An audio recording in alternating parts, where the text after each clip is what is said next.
r/ask Reddit. What's the single most important item in your home that has a value of $1 or less?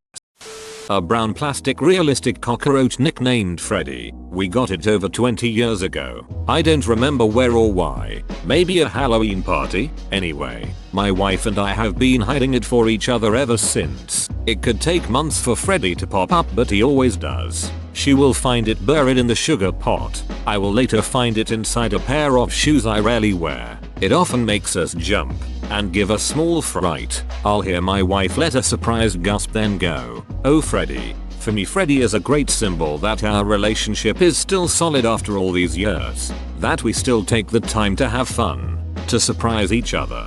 This is my favorite on the thread. Where else have you guys hidden him? Do tell. I'm Freddy to hear more. Pockets of shirt off jackets. Any kind of dry food container. Under a carpet. Between slice of bread in a bag. In a sock. Inside a mug. I once hid it in her purse and she found it in front of a very puzzled clerk while trying to pay for something in a shop. A tiny paper crane a Japanese grandmother gave me when I was in Osaka at a museum. She worked there and was waiting for tourists to come play an educational board game with her. She got no interest, obviously. I reluctantly sat down and played after she caught me on my own with a smile and a beckoning wave. Even though we couldn't speak each other's language and I kept messing up, she was so kind to me. So happy that I sat with her. She made me deal with my impatience and sit with the distress I was feeling that day by slowing me down and making me do something plain and simple. When we were done, she gave me a tiny paper crane from the pile she had made to give to all the tourists that should have sat with her and didn't. It made me really sad and really happy I'd met her, and I hope she's doing well. This is why I'd also sit with the old people that ran the themed stations at the Denver Museum of Nature and Science. I was there once a week for a while and sometimes I'd hit every single station so the 80-plus-year-old person there would have someone to talk to. I'm already looking forward to being an old docent at a museum and talking to people like you. I'm in my mid-40s and have always loved talking to older people. I had a friend that was in World War II US Army and he had the best stories and a ton of Nazi stuff that he took from soldiers he killed. Dude was a straight up badass airborne ranger that was part of the Alsace death camp liberation. Met the guy while working in the mall. Just a lonely man walking around talking to young people. One time, about 5 years into our relationship, my girlfriend, now wife, and I were in separate rooms in our one-bedroom apartment in early December. From the other room, she hollered to me, "What do you want for Christmas?" I had been working full-time, taking part-time university classes to finish my degree, and had been volunteering as part of a youth mentor program. So I said, "All I really want is a break." 3 weeks later, I'm unwrapping a very heavy shoebox. After getting through the mountain of duct tape and several layers of wrapping paper, I had my very own brick. "I really didn't understand what you wanted it for," he said, "but you sounded so sure of it. So here you go." Cue about 10 minutes of laughs. And now that brick sits proudly on my desk. Every time I am overwhelmed or feeling like I've taken on too much, I look at it, pick it up, have a little laugh, and put it back so I can carry on. Best gift ever. That's an incredibly sweet story. Thanks for sharing. I've been working from home and as my employer, like many others, are soul-sucking demons not fit for this earth. They track you in just about every way possible because it's simply inconceivable to think people would just do the work they're paid to do, regardless of the setting they're in. If I don't interact with the computer for more than 5 minutes, it registers me as away. Heavens forbid I have to poop or something. I got spoken to the very first week of WFH and told you have to be available during work hours by a supervisor who is seemingly never available but was blind to the irony, I guess. In any event, I found that if you navigate to a certain portion of our 1970s software you can endlessly type. I promptly went outside and found a rock which now holds down my spacebar for me anytime I need to walk away for a minute. That rock is, in my eyes, now one of the most important objects in my world, and it was free. Edit. Fixed typos. I feel shame. Thank you for the awards. To the people who messaged me offering alternatives, I appreciate your kindness. The reality is I kinda like the rock. I don't see the need for a piece of hardware or a program when the rock works fine. There is something to be said for simplicity, and I don't think it's gonna get any simpler than Iraq. It's basically an on-off switch. No, I'm not a horrible employee scamming the system. No matter the job, no one works non-stop a full shift. I do not believe people are wired to complete boring and repetitive tasks endlessly like robots. Everyone needs time to breathe and relax. If I'm stepping away for 6 minutes to make a pot of coffee and poop, I'm a normal human doing normal human things, which I would also do in the office. I'm not setting the rock down and going on a 45-minute adventure to the beach or something. Yes, I work for a horrible employer. I'm looking for something different. I'm sure there are not horrible employers out there. Maybe you are one of them. However, as more places transition to WFH, there seems to be this misconception that people need to adhere to crazier and crazier methods of proving productivity. If you have a good amount of employees, you have bad employees, ones who will abuse the system and not get their work done. This is the case regardless of the setting. In trying to stop these deadweight employees, you're putting everyone else through hell. Just keep that in mind. Modern problems require Stone Age solutions. I never take rocks for granted. One specific screw. It has emotional significance. During our first official date with my GF, I got a flat tire because of that random screw. I had never changed a tire before in my life and I was afraid I'd make a fool of myself in front of her. But it all worked out well and she was super impressed. Next day, when I took my car to the shop to patch the hole, I asked them to return me the screw just for the happy memory. That's really touching. I imagine a screw would be pretty easy to lose. Have you considered using it to hang a small picture of the two of you so that you'd always know where it was? That's a great idea. Cheers. I have a heart-shaped rock that is about the size of a quarter. My son gave it to me when he was 3 and told me to keep it forever. I have it in my back pocket daily. The Donovan. It's a $1 bill with a picture of ex-UF basketball coach Billy Donovan taped over the president. It was a single dollar a friend and I would pass back and forth that we would bet on different things. It's a trophy we have passed back and forth over the last 20 years. It's an item that has kept us in touch. The fact that you have misspelled Donovan twice makes me think you really believe he's called Donovan, and I just had to point that out for my own peace of mind. P.S. Love the story behind it. By the way, at least it was a consistent error. I have to take pills for tension headaches or I can barely function. I get really dizzy. One pill costs $1. So when a tension headache flares up and I'm dizzy and sick feeling, there is no better dollar spent than on that pill. I get tension headaches too. They suck. Is the pill you take RX or OTC? I might spell this wrong, but it's something like sumatriptan. I have a $1 bill saved and put away in a drawer. The significance behind it is it was my last dollar before I decided to stop gambling and doing hard drugs. I had to stop cold turkey. I was so done being a half human, or an empty shell. At first it was just $1 that sat in my center console in my car. I would look at it and be reminded what I was doing. I've been sober for well over a year now. I feel like that $1 is special. I know in Narcotics Anonymous they get something saying how long they've been sober or whatever. That $1 is my token. My token for fighting a silent battle that I cannot share with people, otherwise I could lose my job. When I was 4 or 5, the last time I ever saw my great grandmother, she gave me a dollar bill and said, as long as you keep this dollar you'll never be broke. I spent it the next day on some candy. That may be my biggest regret. These are my thoughts only, and they are worth about what you paid for them. I believe the universe can give and return. That as long as your great grandmother is in your heart, you might receive that dollar again. If you are ever struck by a strange feeling over something seemingly insignificant, it might be her bringing that dollar back to you.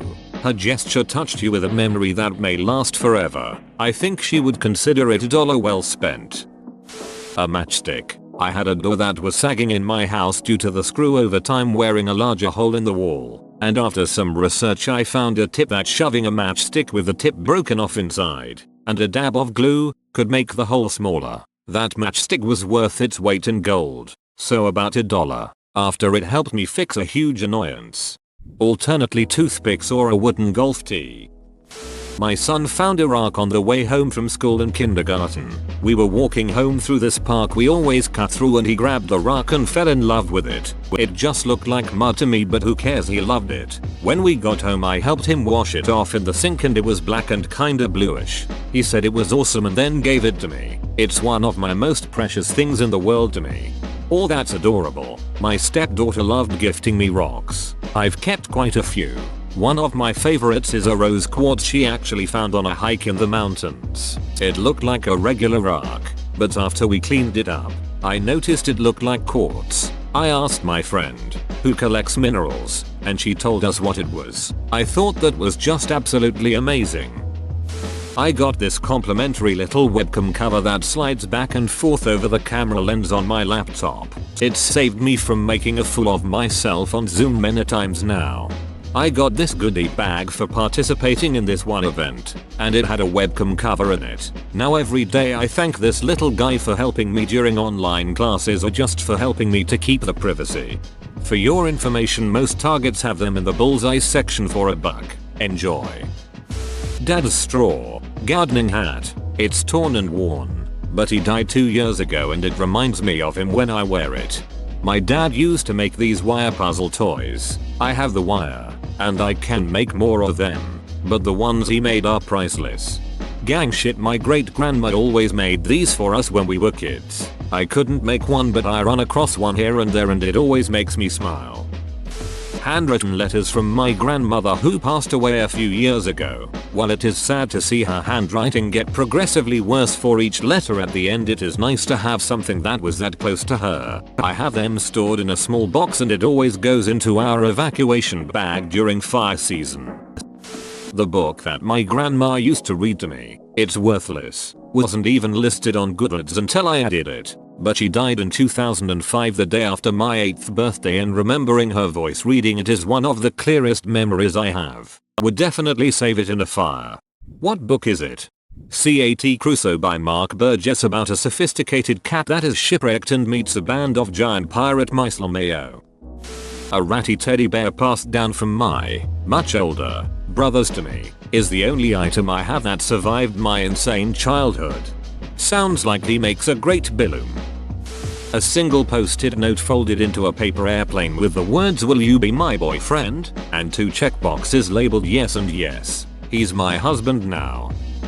A rock shaped like a heart. My fiance and I took a trip to Poland and Greece. I bought her a heart-shaped rock from a salt mine in Poland. Didn't cost $1, but at a red sand beach in Greece 4 days later, she found a rock that was shaped perfectly like a heart. This one was free. Both rocks now sit next to each other in our house we just bought. Also, one rock is dark and the other red. I so happen to have red hair and she has dark hair.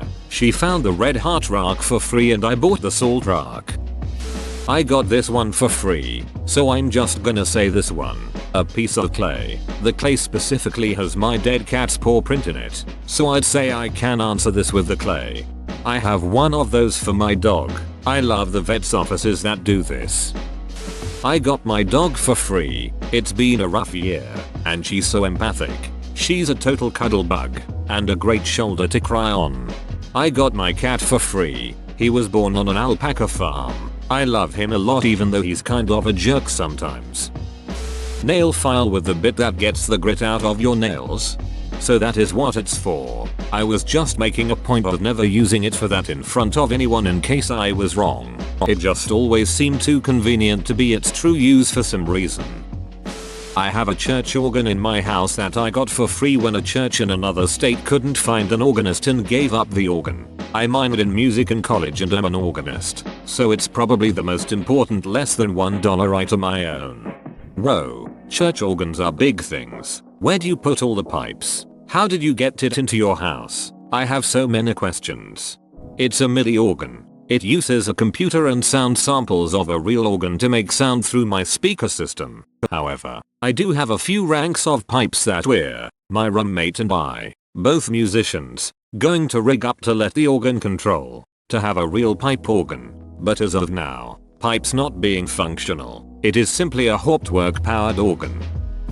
My glasses were free with my insurance, so they're definitely the most important thing in my house. I see.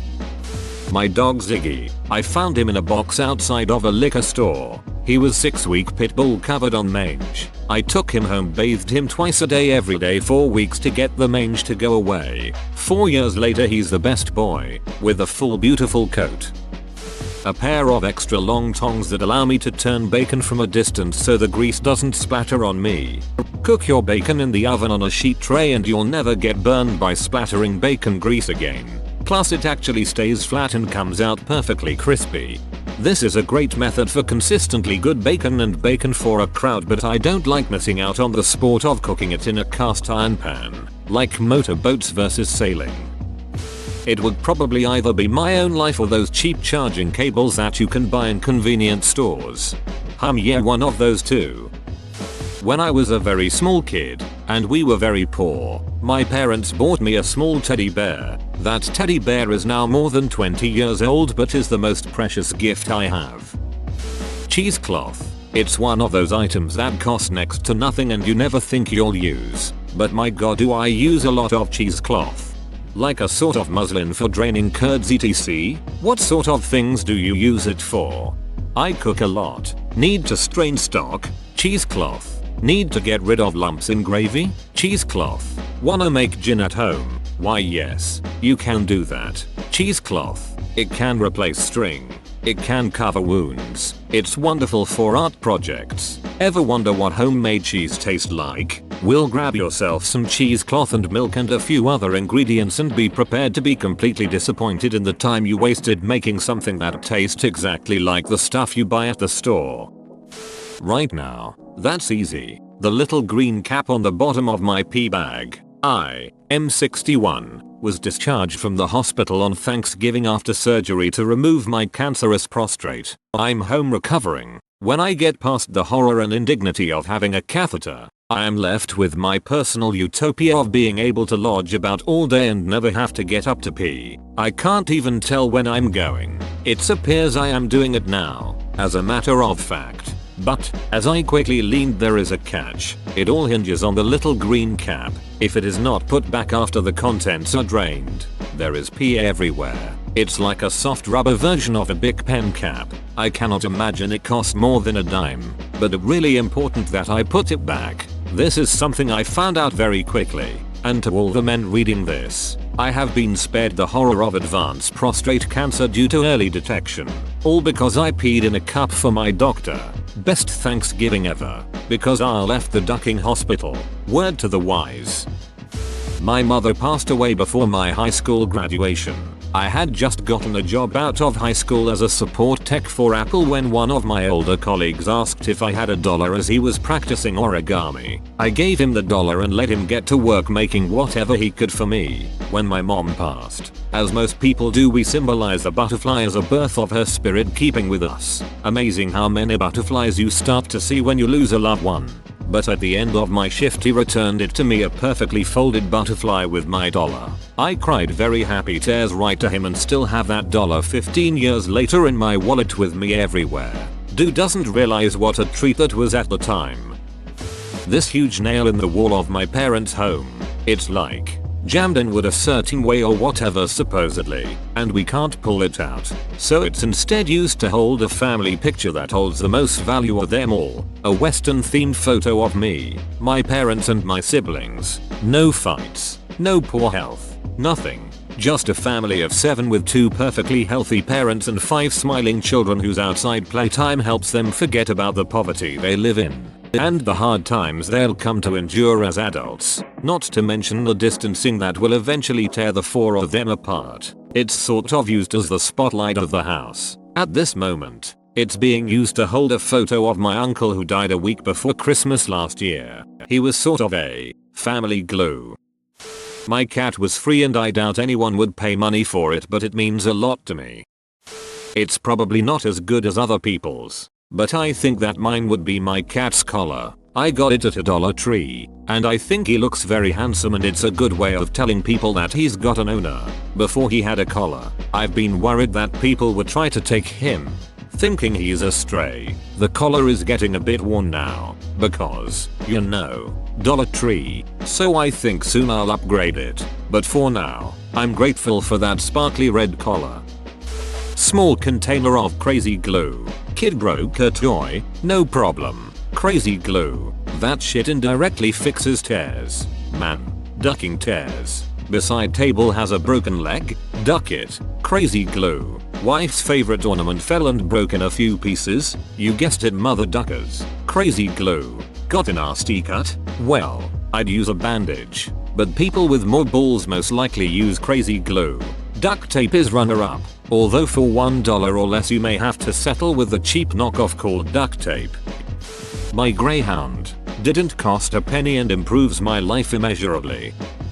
Whoa, you made it to the end? You're a ducking beast. I'll cut you a deal. Smash like and subscribe for more curated content, bruh. It's free and that's a great price.